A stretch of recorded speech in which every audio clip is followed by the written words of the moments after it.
Hello students, welcome back to my YouTube channel Barut English Hub. This is Rajni. So students, today we are going to start a lecture series on the topics related to the HTET exam, which may be held in the month of November on 21st and 22 November. So let's start our first topic that will be most important from the exam point of view. First of all, poems are of different times. तो poems है जो ये exam में बार बार repeat होती है। देखिए इनमें जो कुछ मोस्ट इम्पॉर्टेंट टाइप्स होते हैं वो पूछ लिए जाते हैं इन पोइम्स के। तो इनमें देखिए बात करें तो बैलेड है जो कई बार रिपीट हो चुका है। एचटेट, केबीएस, एनवीएस और भी कई एग्जाम्स हैं जिनमें ये रिपीट हो चुका है। उसके अलावा बर्लेस्क की बात करें, कैंजोन की बात करें, कार्पेडियम की बात करें, तो ऐसे मोस्ट इम्पॉर्टेंट टाइप्स हैं जो बार बार एग्जाम में रिपीट होते रहते हैं। तो आज हम उन्हीं को यहाँ पर डिस्कस करेंगे। जितने भी मोस्ट इम्पॉर्टेंट टाइप है उन सभी को हम एक एक करके यहाँ पर पढ़ेंगे। तो स्टार्ट करते हैं सबसे। तो एबीसी क्या है? ये एक पोइम का एक टाइप है ये भी। तो एबीसी क्या है? अ 5 लाइन पोइम। ये क्या होती है? एक 5 लाइन की पोइम होती है। देखिए जो प्रीवियस ईयर एग्जाम हुआ है हमारा एचटेट का, उसमें डायरेक्ट 7 लाइन पोइम पूछी गई थी। 7 लाइन पोइम कौन सी होती है ये पूछा गया था वहाँ पर। जो हमारा इंग्लिश का स्पेसिफिक सब्जेक्ट होता है जो, उसमें ये पूछा गया था। तो यहाँ पर क्या है? एबीसी। तो ऐसे ही एबीसी भी पूछी जा सकती है कि एबीसी किस टाइप की पोइम है और कितनी लाइन की पोइम होती है। तो यहाँ पर जो जो इम्पोर्टेंट है मैं वही चीज़ें यहाँ पर डिस्कस करूँगी। तो सबसे पहले देखिए 5 लाइन की पोइम होती है एबीसी पोइम। और देखिए इसकी सबसे मोस्ट इम्पोर्टेंट चीज़ यहाँ पर देखें तो ये कैसी होती है? ये अल्फ़ाबेटिकल ऑर्डर में होती है। अल्फ़ाबेटिकल ऑर्डर, ये एक अल्फ़ाबेटिकल ऑर्डर में ये पोइम चलती है। देखिए जैसे कि क्या होगा अल्फ़ाबेटिकल ऑर्डर, अगर बात करें तो ए बी सी, तो ऐसे यहाँ पर क्या होगा? ये पोइम चलती जाएगी। यानी कि ये 5 लाइंस क्या होगी? एक अल्फ़ाबेटिकल ऑर्डर में चलेगी। डी, फिर उसके बाद ए आ जाता है। तो यहाँ पर देखिए ए से मान लो हम यहाँ पर बात करते हैं अमेरिकन की, बात करते हैं अमेरिकन आ गया। और सेकंड लाइन में क्या आ गया? यहाँ पर ब्रिटिश आ गया। थर्ड में देखिए यहाँ पर चाइनीज़, ऐसा कुछ आ जाता है। तो ये क्या होती है? ए से स्टार्ट है, बी से, सी से। तो इस पोइम को हम क्या कहते हैं? ABC poem. यहाँ पर है एक्रोस्टिक। अब देखिए स्टूडेंट्स, जो ये एक्रोस्टिक है जैसे कि एबीसी है, ये भी एक ऑर्डर में चलती है, अल्फ़ाबेटिकल ऑर्डर में।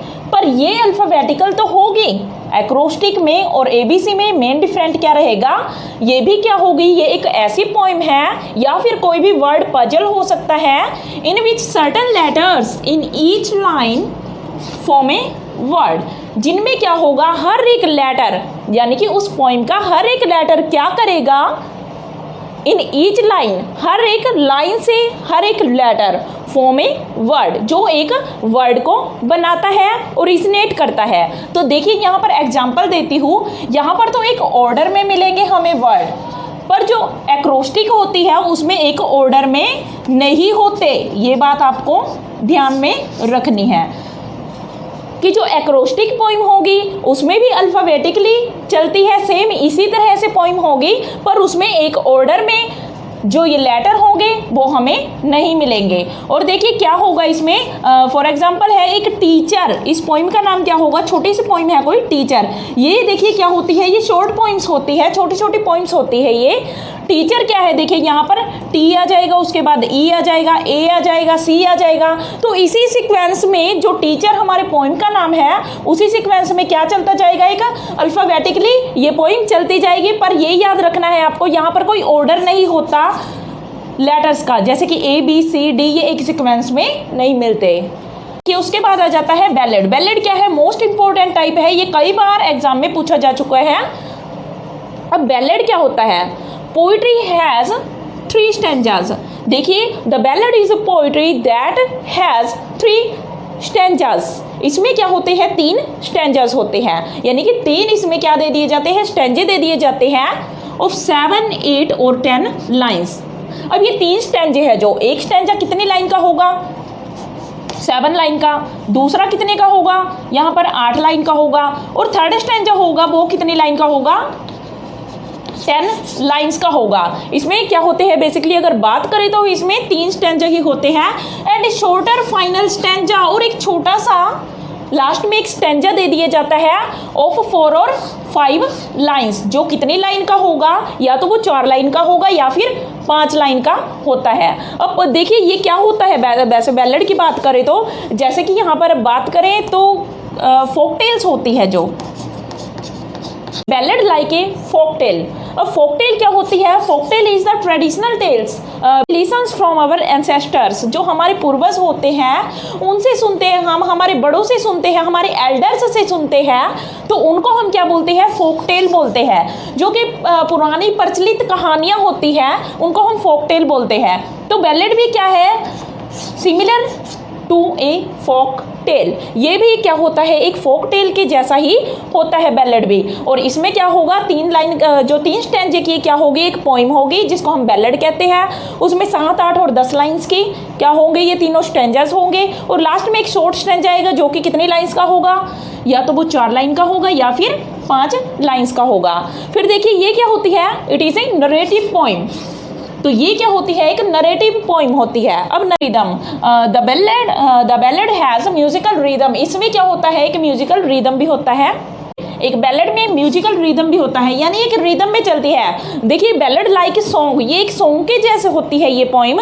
जैसे एक सॉन्ग होता है उसमें लय होती है, ट्यूनिंग होती है उसमें, जो आपस में मिलती जाती है। अब राइम क्या होती है? राइम एक लय होती है, और ये तुक होती है संग, जो क्या किया जा सकता है? ये गाया भी जा सकता है। All stanzas and with same line refrain, अब जितने भी स्टैंजास होंगे, ये 3 स्टैंजास या 4 स्टैंजास, ये क्या करेंगे? And with same line refrain. Refrain क्या होता है? पंक्ति होती है, जैसे आपने भजन सुना होगा, है भजन में रेफरेन होते हैं, यानी कि जो लास्ट की तुक होती है, कुछ पंक्तियां होती है, वो आपस में मैच करती है। ठीक उसी तरह से क्या होता है? ठीक उसी तरह से सॉन्ग होता है, उसमें भी मैचिंग होती है। तो बैलेड भी क्या है? अगर सॉन्ग की तरह है तो इसमें क्या होगा? रेफरेन भी होगा इसमें।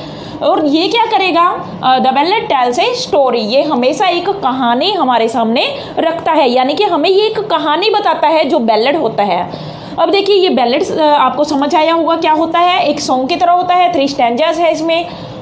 और फिर देखिए इसके बाद आता है ब्लैंक वर्स, ये अनराइम्ड इयम्बिक पेंटामीटर। ये देखिए अनराइम्ड होता है, यानी कि इसमें कोई राइम नहीं होती।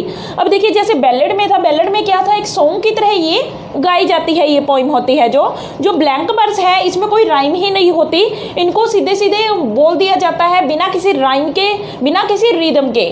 डेवलप्ड इन इटली, अब ये देखिए क्या है, इसकी जो डेवलप की गई, विकसित हुई थी, यानी इस टाइप की पोइम कहाँ से लिखना स्टार्ट की गई थी?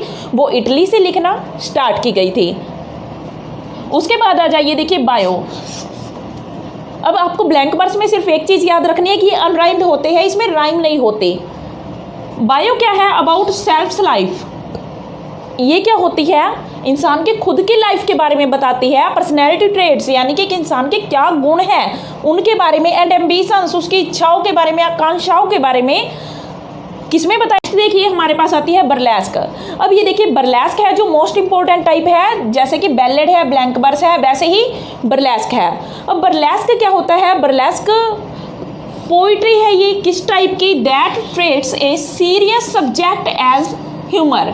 अब देखिए ये कैसी पोइट्री होती है जिसमें एक सीरियस सब्जेक्ट लिया जाता है, कोई सीरियस इशू होता है, और उसको हम लाइक कैरिकेचर यूज़ करते हैं। अब देखिए आपने देखा होगा इलेक्शन टाइप में कैरिकेचर क्या होते हैं?